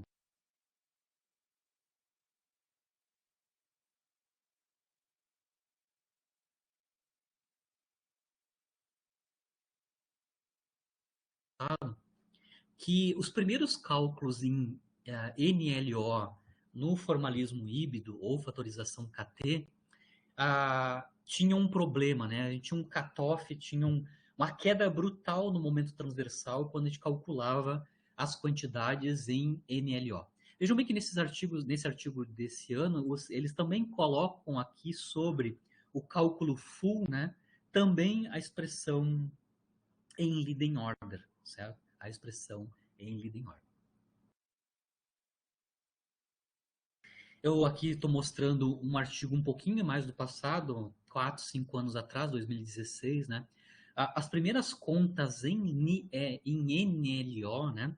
Elas nos davam, se vocês olharem aqui as curvas em marrom e aqui em vermelho, né?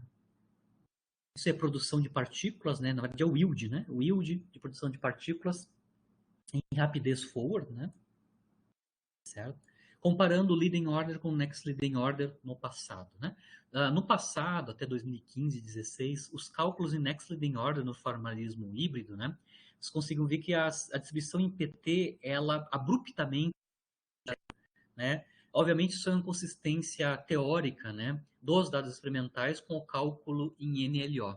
Então, desde os 2014, 2015, analisar, os pesquisadores começaram a analisar quais as contribuições que estavam, né? Qual é que é a origem dessa supressão aqui e de que maneira a gente consegue tornar consistente com os dados ambientais a distribuição em PT e em leading order. Por exemplo, nesse artigo aqui, eles dão um resumo, né, de quais é que são as contribuições ou as correções que têm que ser feitas para o cálculo em LO voltar a ser consistente com os dados experimentais. Eu não vou entrar em detalhes aqui, mas vocês podem ver aqui a referência e entender o que está faltando, o que ocorreu devido a essa supressão. Mas hoje em dia, o cálculo consistente em NLO já existe na literatura. Bom, até o muito momento, legal, muito legal. só para comparar a história, né? Como é que foi a história, né? Muito no passado, aqui no grupo, tanto a Beatriz quanto o próprio Emanuel, né? O Emanuel, os artigos do doutorado do Emanuel, calculando ainda em leading order, porque lá naquela época não se tinha os cálculos em NLO, eles calcularam em leading order. O Vitor calculou, a Beatriz, o Emanuel, todo mundo, o pessoal já calculou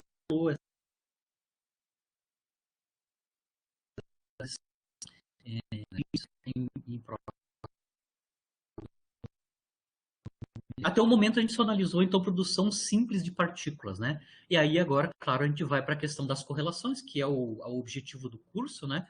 As correlações, o primeiro momento que a gente vai analisar correlações aqui é justamente quando a gente está correlacionando duas partículas produzidas no estado final e analisando qual é que é a relação, né, de ângulo azimutal entre elas, por exemplo, né? Se elas são produzidas back-to-back ou não, o que acontece, por que elas não estão sendo mais produzidas back-to-back, e assim por diante. Tá? Então, para motivar o cálculo no color glass de produção de duas partículas, por exemplo, a gente analisar a correlação entre elas, né? Eu vou começar com as correlações angulares azimutais, ou seja, ângulo azimutal entre dois píons, por exemplo, né? O RIC foi um dos primeiros lugares onde se verificou medidas de correlações, né, entre dois píons, né, no estado final. Eles medem tanto em rapidez frontal quanto em medidas de rapidez central. Então, no RIC, eles medem píons tanto frontais quanto centrais, né? Nas colisões em próton no RIC, à época, né, os píons são verificados. O ângulo azimutal, né, o delta phi, né, o delta phi entre eles é de π, né?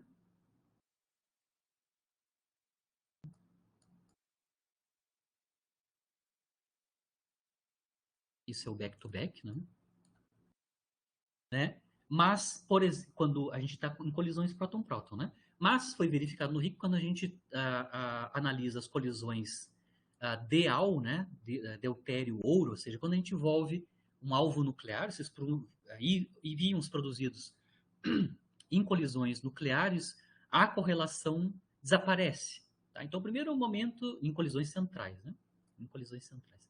Então, a primeira coisa é aparecimento ou desaparecimento de correlação. Na verdade, a novidade era desaparecimento das correlações angulares, as correlações azimutais entre píons, comparando colisões PP com colisões Deutério-ouro, em Deutério-ouro em colisões centrais, em centralidades próximas de zero, né? Próximo de 0%.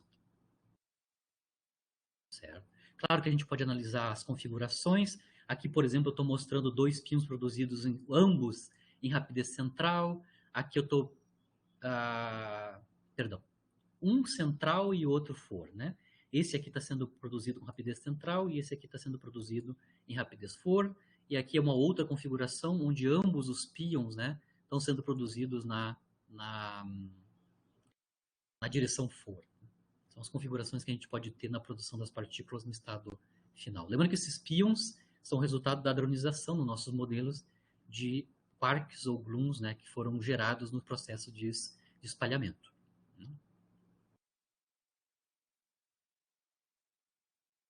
Ó, quando a gente tem essa configuração aqui, ó, quando um dos píons é produzido em rapidez central e o outro é produzido na rapidez forward, né?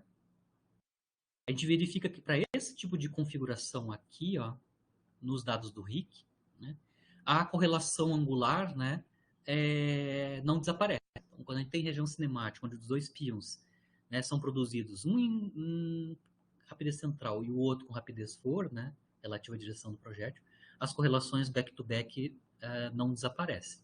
Né? Se ambos os píons são produzidos na rapidez frontal, né, que é essa segunda configuração que eu mostrei aqui, ó, aí o que acontece?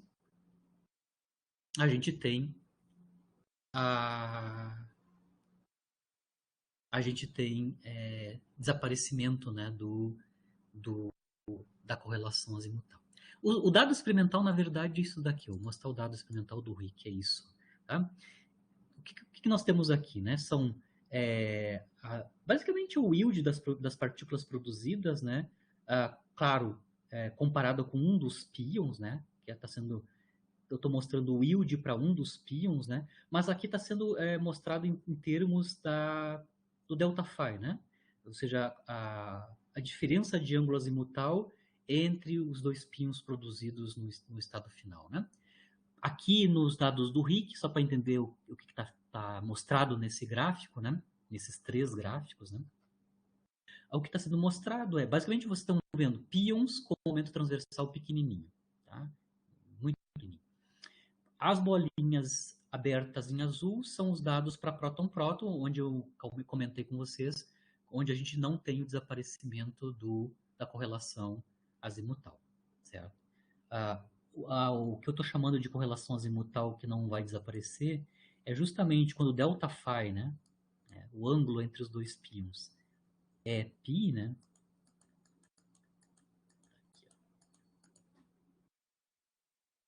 Aqui, né? No próton-próton a gente vê o que é esperado, né? Na partícula, as duas partículas são produzidas back-to-back, a gente espera que a gente tenha picos, né, de produção dessas partículas com delta phi ou zero ou da ordem de π, né, que é esse cara que está aqui, certo? Os dados em vermelhinho e preto são os dados quando a gente introduz alvo nuclear.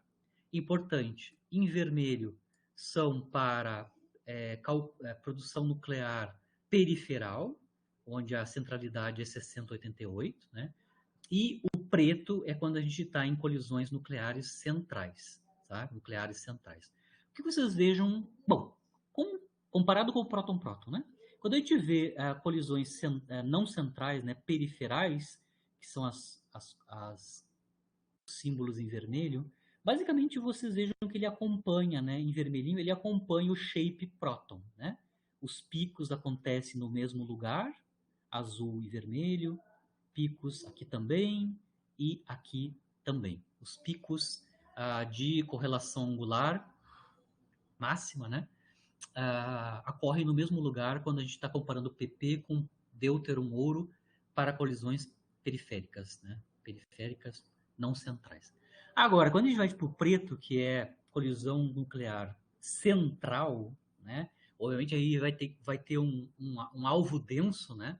Um alvo denso, o que acontece? Vejam bem que um dos picos aqui em delta phi, ele é deprimido. Ó. Vejam aqui, ó, este cara aqui e este cara aqui, tá? Isso é a famosa desaparecimento da correlação azimutal para os dois pions devido à colisão nuclear central. Então está acontecendo alguma coisa aí que bagunça o caráter back-to-back dos pions que foram gerados no estado final, certo? Nos prótons, basicamente, eles estão sendo gerados back-to-back, mas esses caras, né, são bagunçados o ângulo azimutal entre eles quando a gente envolve alvos nucleares, principalmente no caso, quando a gente está com colisões centrais, né? A densidade de partículas nucleares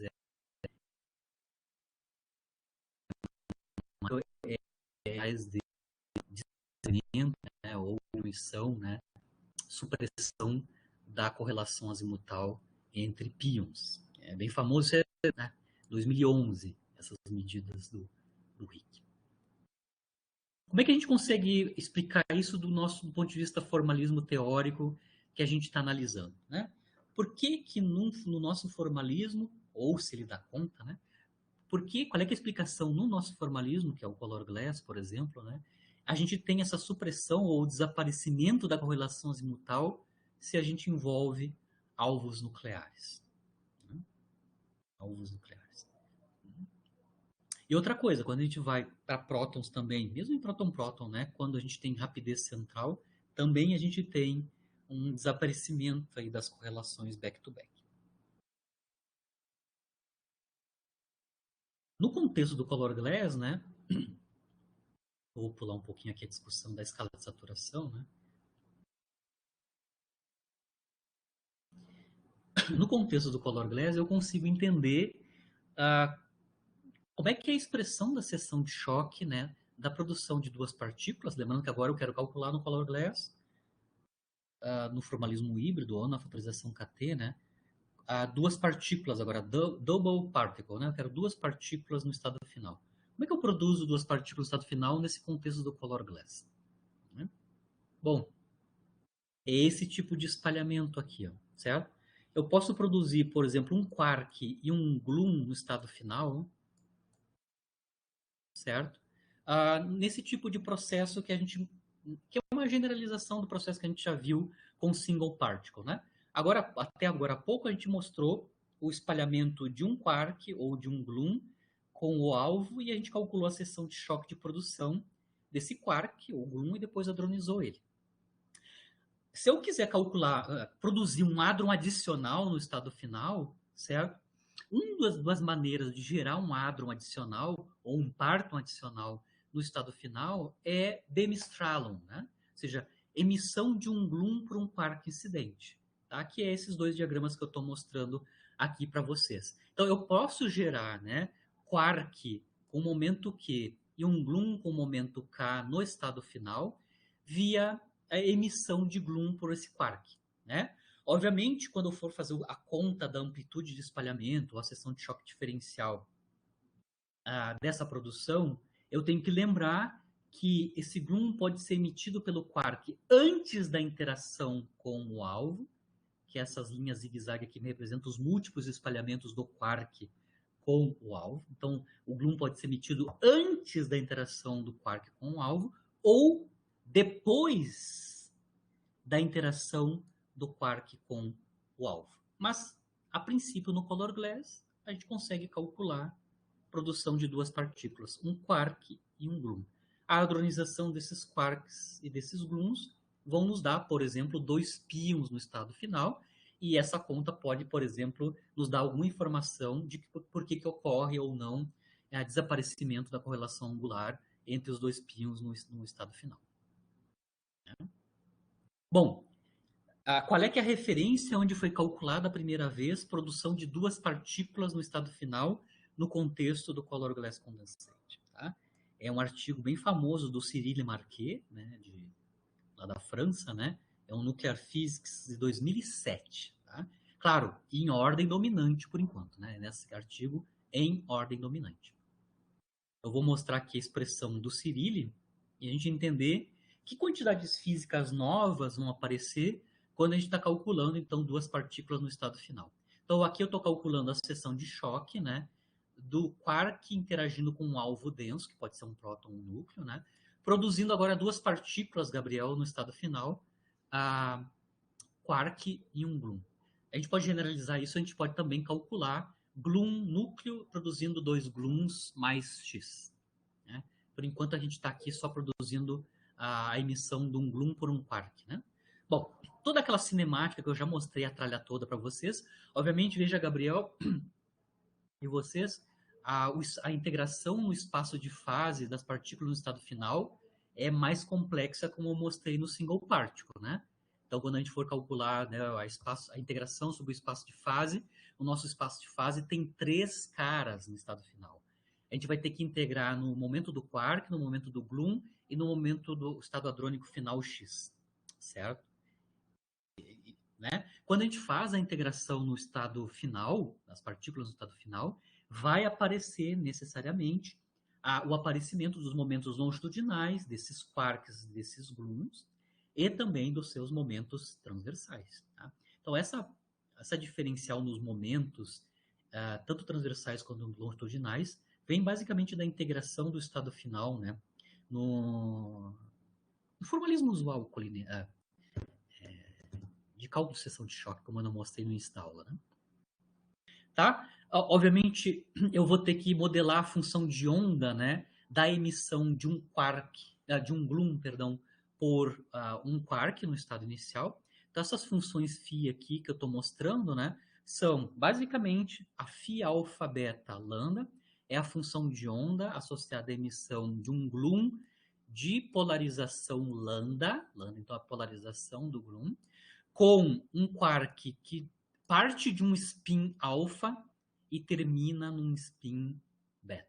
Então, φ alfa beta lambda é a função de onda modelando a emissão de um gluon de polarização lambda para um quark com spin alfa no estado inicial e beta no estado final. O estrelinha aqui é sempre, lembra, a gente vai ter que fazer a matriz quadrada, né? A estrela A, né, o módulo quadrado da amplitude de produção, onde tem estrelinha basicamente é o complexo conjugado das quantidades usuais. Transformadas de Fourier, claro, para os espaços de configuração, o espaço de coordenadas transversais do quark e do gluon, para os momentos transversais do quark e do gluon, certo? E agora vem a física nova, né? A física nova vejam bem. Dos dois diagramas que a gente vai ter que utilizar, né? Eles envolvem, então, a interação do quark com o alvo multiplamente, né? Antes e depois da emissão do gluon, certo? Nesse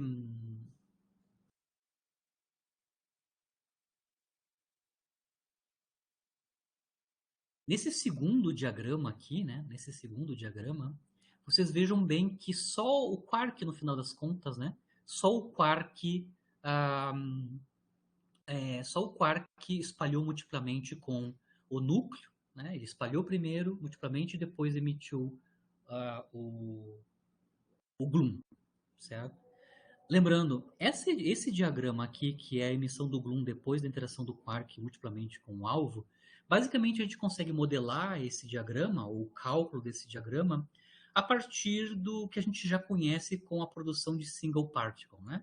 Vocês já lembram que para esse segundo diagrama aqui, basicamente a quantidade física que a gente vai ter que levar em consideração é a amplitude de espalhamento, né, do quark, né, que tem coordenada transversal z, espalhando multiplamente com o alvo. Opa.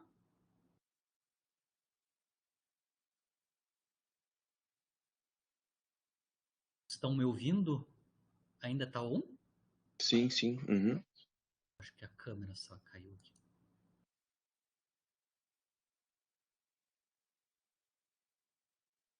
Está só falhando um pouquinho, né, a rede da on. Mas vejam bem, eu estou mostrando aqui, entendendo os termos na seção de choque diferencial, né? O último termo, basicamente, é a matriz de espalhamento S, que a gente já sabe calcular, né? Para um quark de coordenada z, né, espalhando com o alvo. E, claro, emitindo o gluon, que é modelado pela essa função de onda aqui, certo? Bom, a gente tem no primeiro diagrama, vejam bem, no primeiro diagrama, ambos, quark e gluon, vão interagir multiplamente com o alvo, né?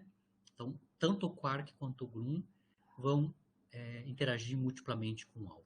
Esse múltiplo espalhamento de ambos, né, quark e gluon, é dado por esse primeiro termo aqui, né, que é justamente a matriz S, ou a matriz de espalhamento, de um quark e de um gluon, né, em coordenada transversal B transverso e X transverso, certo? Espalhando multiplamente com o alvo, certo? Só para lembrar, né, a S de Z-Perp, ela é escrita em termos das linhas de Wilson Vedegger-V, como a gente mostrou. Tá? Então, basicamente, a S de Z' depende das linhas de Wilson, né, ou os correlatores da linha de Wilson, de 2 pontos, Z, Z'. Quando a gente está calculando, então, o espalhamento do quark e do gluon, né, quark com coordenada transversal B e gluon com coordenada transversal X, certo?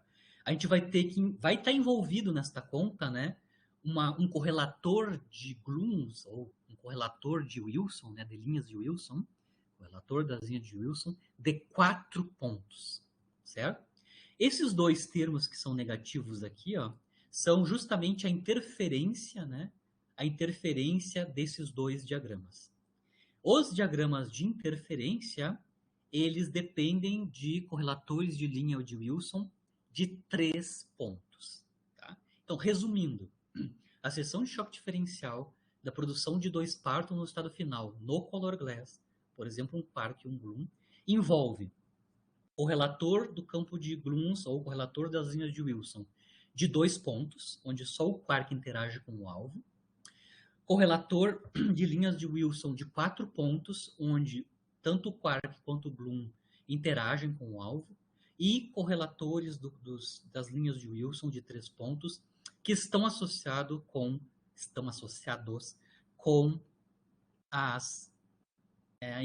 os diagramas de interferência, né, daquelas duas possibilidades, como a gente mostrou.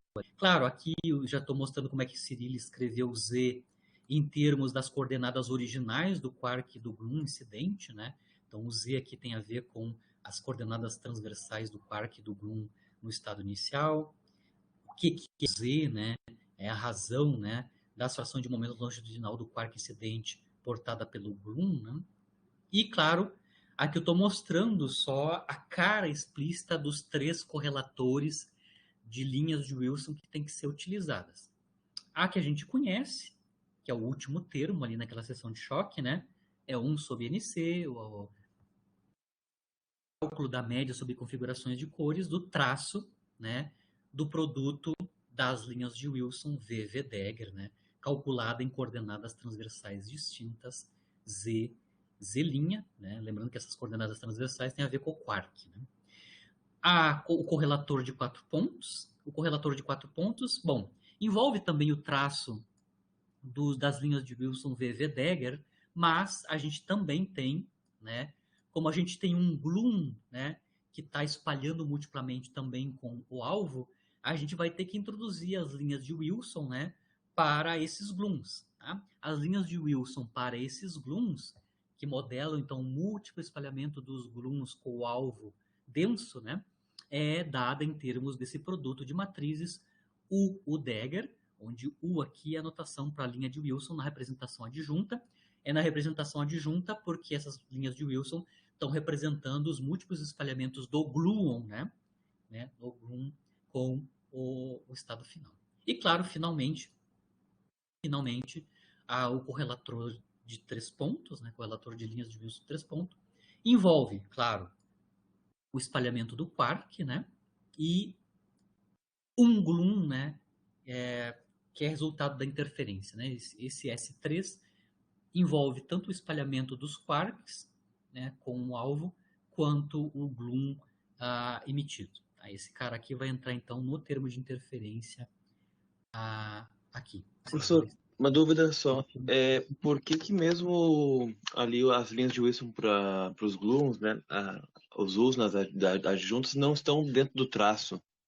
Isso, não lembro o motivo disso. Lembra de Por que onde eles é também que não são somados junto com o traço, né? Exato. Que é Lembra de onde é que apareceu o traço? Na aula passada a gente conseguiu mostrar, né? O traço ele aparece quando, depois que tu calculou das já deltas, né? as deltas e quando tu fez soma sobre cores no estado final, você vai ter o Sim. traço, porque vai aparecer lá, primeiro os elementos das matrizes V Dagger, né? Ou seja, aparecem os elementos VJI e J Dagger, e quando você faz soma sobre IJ, ou seja, soma sobre cores, né? Isso vira o traço de V Dagger. Isso Certo. não vai acontecer para os gluons, né? Aqui no estado inicial. Aqui. Nesse caso ali, a gente está analisando esse diagrama aqui, por exemplo, né? Esse cara aqui, né? Uhum. Ok, então o que acontece é que nas integrações ali não vou ter os deltas que vai fazer o traço ali. Gabriel, estou só mostrando a expressão, mas lembra como é que tu vai fazer? Primeiro vai ter que escrever o alt, né? Certo? A informação Isso. Como é que tu vai escrever o alt aqui? Bom, o alt, tio, tu vai ter que escrever o alt do quark, que é o que a gente já sabe fazer, né? Você vai ter que escrever o alt dos glums. Né? Certo? Então, Certo. o estado final, que é o estado out, nesse caso com double particle no estado final, vai envolver então o produto direto, chama em mecânica quântica produto direto, né? Dos estados finais do quark e do gluon no estado final. O tratamento do quark a gente já sabe, né? Como é que a gente vai fazer a continha da seção de choque? A gente vai calcular o valor esperado do operador número de quarks, né? Esse valor médio do estado de quarks a gente já sabe calcular, né? De onde é que aparecem as cores dos quarks que a gente vai somar? É lá quando a gente aplica os operadores de criação e aniquilação de Sim, quark, quando a tá. gente Ah, toma o tem que fazer valor tudo aquilo médio lá. do número de quarks. O que a gente vai ter que fazer de novidade aqui? Obviamente eu não vou atormentar vocês com isso, claro. Né? Se tu abrir o artigo do Marquet, eu acho que ele faz um pedaço disso. Mas o que você vai ter que fazer? Você vai ter que fazer o mesmo procedimento para os glums. Você vai ter que construir o operador número de glums no estado final, operar o operador número de glums no estado out do glum, certo? Obviamente aí vai aparecer a cor, o spin e a polarização desses glums no estado inicial Uhum. e no final. E eventualmente você vai fazer soma sobre cores dos glums no estado final, certo? No caso dos glums, a... o procedimento matemático que gera o traço do VV-Dagger não vai aparecer.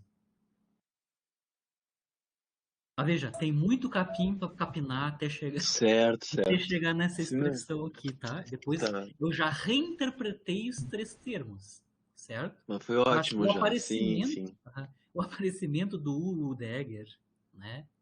E o U-Dagger e o U sozinho aqui, ó, no termo de interferência, eles vêm explicitamente quando tu calculou o valor esperado do operador número de glums, né? Ah, usando o estado de glums.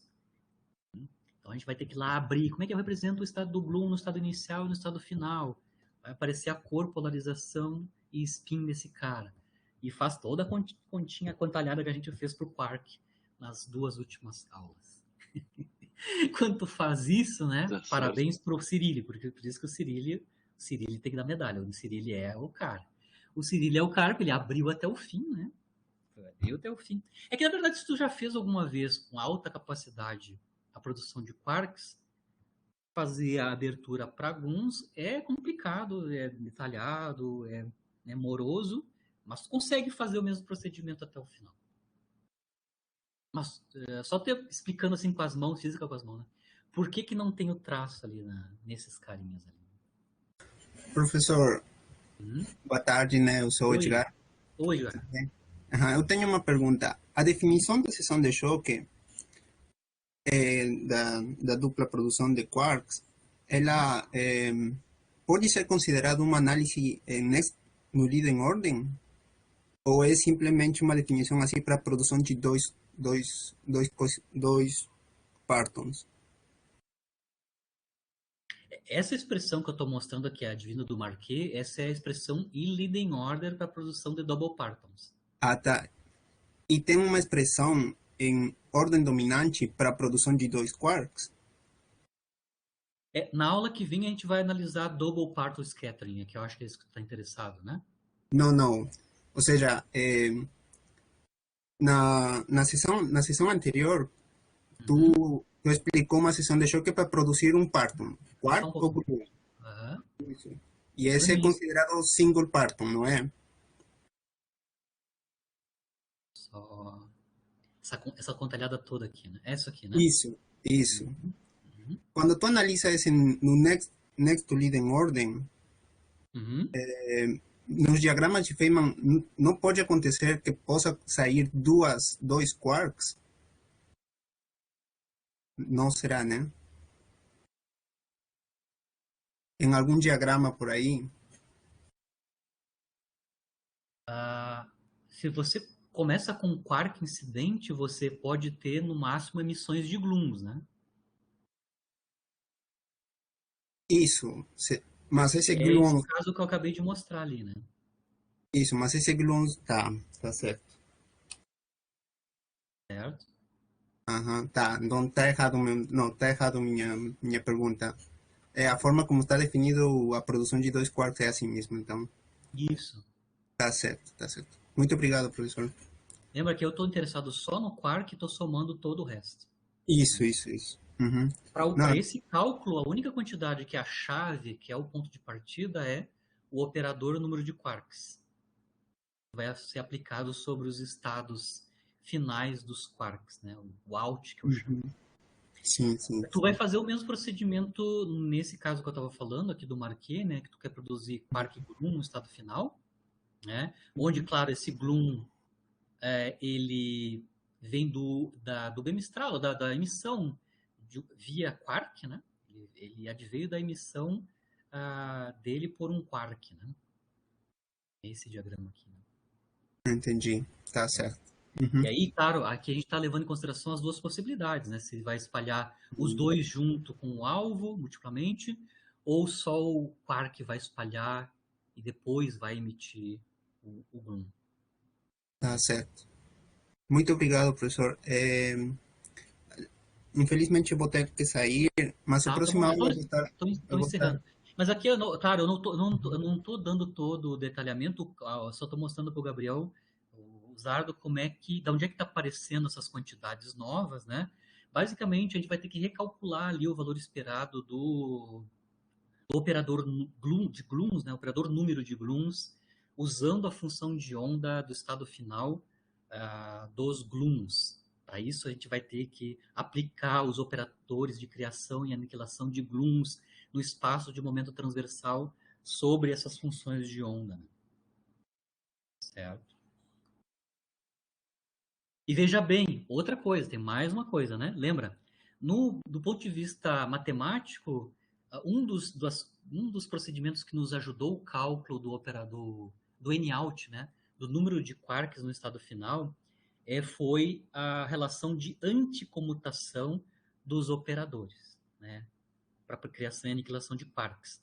Agora, quando a gente for calcular os operadores de criação e aniquilação de glooms, a gente vai ter que usar relações de comutação, né? Porque são bósons, né?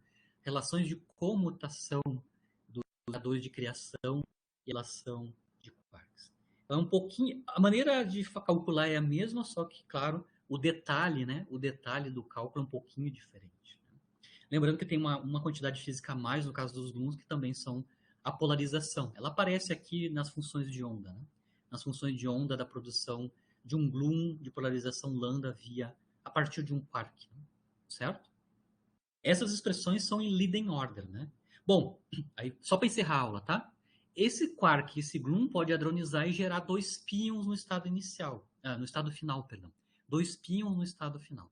Esses dois pions no estado final, via próton núcleo, pode ser utilizado nesse formalismo para discutir, né, correlação azimutal entre esses dois pions nos momentos onde eu tenho colisões nucleares centrais ou periferais, produção próton-próton em rapidez central e forward, o que acontece? Né? Então, as correlações azimutais podem ser analisadas entre dois pions, né? Ou entre duas partículas, podem ser analisadas com esse tipo de formalismo.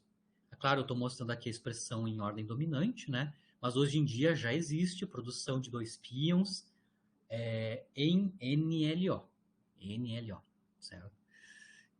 O mesmo cálculo em próxima ordem dominante. Dois E partam. nesse sentido que você define a seção de choque, seguindo a mesma ordem, posso definir, por exemplo, para 3 quarks, 4 quarks, etc.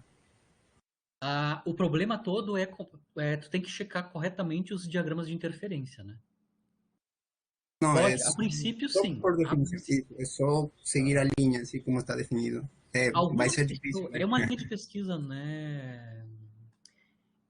Tem pessoas, né, grupos que calculam multiple particle production no estado final, né? O ponto de partida é sempre o mesmo aqui, né? Entendi. A dificuldade que vai aparecer é colocar todos os diagramas corretamente e analisar as interferências. Né? Sim, sim, que essa é a parte mais complicada. É a Entendi. parte mais complicada. Mas dá para ver que só para mais uma partícula no estado final, a gente parte de um correlator de linha de Wilson de 2 pontos para ter que calcular, isso é tudo demanda numericamente, né? Uma demanda numérica para calcular de 3 pontos e 4 pontos. Entendi. Calcular essas 3 quantidades aqui. Uhum. Certo? Ou seja, veja bem, a dificuldade numérica é justamente calcular essa média sobre configurações de cores dessas quantidades. Fica cada vez, quanto maior o número de pontos no correlator de linhas de Wilson, mais extenso numericamente fica o teu cálculo. Mesmo no modelo MV, né? Sim, sim, com certeza. Mas se tu está interessado em multiple particle, eu posso até tentar achar aqui algumas teses. As teses, acho que o pessoal está fazendo teses já nessa... Com o Color Glass fazendo múltiplas partículas no estado final. Né? Sim, sim. Essa parte do caso híbrido eu gostei, nunca tinha visto, né? Mas eu gostei muito como definiram. A outra parte que é mais complexo, bom, bem novo para mim, então foi interessante, foi muito interessante. Eu gostei desde o início, estava bem pegado aqui.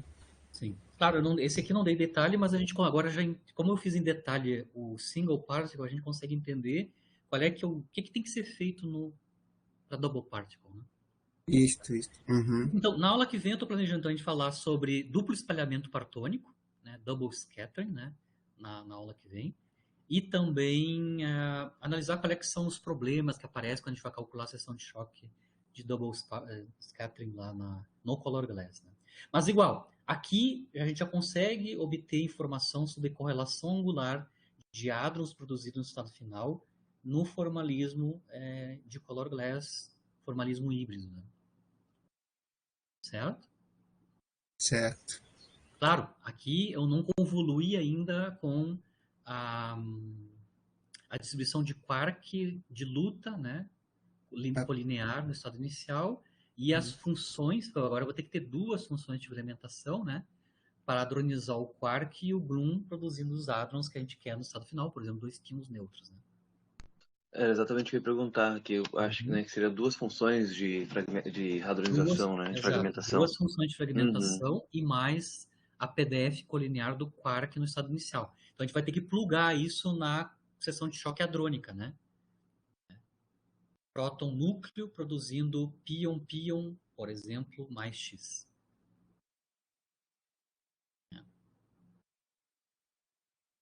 Que dia fantástico hoje. Muito bom. E claro, de onde é que estão vindo as correlações angulares entre os momentos transversais, por exemplo, dos pions, né? Eles vão vir, claro, quando a gente for calcular explicitamente esses correlatores de múltiplos pontos. Porque em algum momento nesse cálculo, você vai calcular qual é que é o ângulo azimutal entre o momento transversal do quark e do Bloom, por exemplo. Qual é que é o ângulo azimutal entre K-perp e Q-perp? Certo? Então, o delta phi vai aparecer quando a gente for calcular nesses correlatores produtos escalares desses 2 momentos transversais.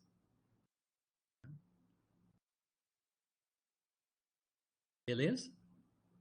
Beleza. Tá. Na aula que vem, então, continuamos, tá? A partir daí, partimos daqui. Beleza. Interessante, muito interessante. Até semana que vem. Beleza. Feitoria, um abraço.